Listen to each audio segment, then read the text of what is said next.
Hello, I'm Jonathan Durth, the Director of the Right Ethos. We're specialist external affairs recruitment consultants. This is a Focus on video series where we interview professionals to share with you their views and experiences of working in the third sector. In this video, I'm interviewing PR and Communications Director Laura Osborne. Thanks for agreeing to do this Focus On with the Right Ethos. So I'm speaking to Laura Osborne this afternoon. 13 years ago, Laura graduated from the University of York with a first-class degree in politics and philosophy. Then she went on to work for a communications consultancy called the PPS Group. She was there for 5 years, becoming Associate Director.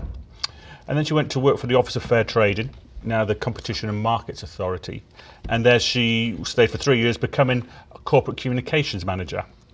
And just last month, Laura left Which after 5 years. She was there at the end, becoming their Communications Director, and she left there last month, I should say. And that's in February 2018. So Laura, why do you do what you do? Why are you a Communications Director?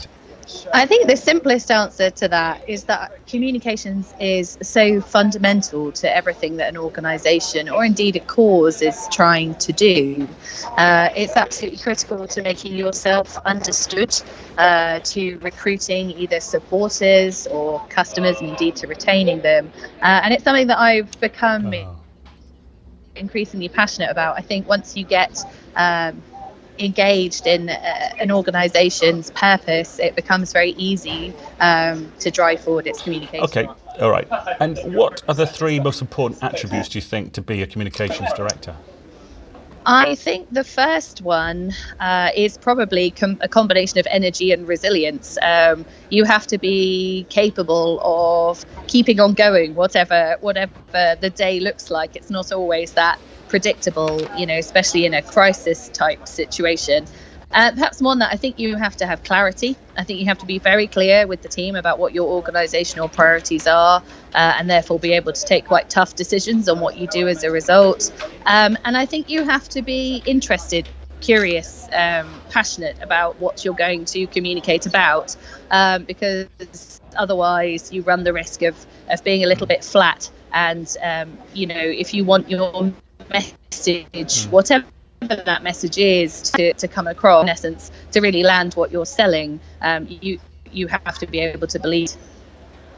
And what advice do you give to people at the start of their career if they're working in communications? I'd probably say two things, lessons that I've learned myself, I think, which is, firstly, say yes. When you are offered opportunities, even if it's not perfect, even if it's not exactly what it was you thought you'd be doing, have the confidence to say yes if it's what you want. Is try to be around people who you want to become more like. Seek out mentors, whether they're bosses or colleagues or anyone within the organisation that you think you could learn from, and don't be afraid to ask them what you might think are quite stupid questions, because everybody has questions. People just don't always admit it. What do you think is the biggest challenge facing organisations like Which at the moment? At a very basic level, I think for most organisations at the moment, the challenge is getting the airtime.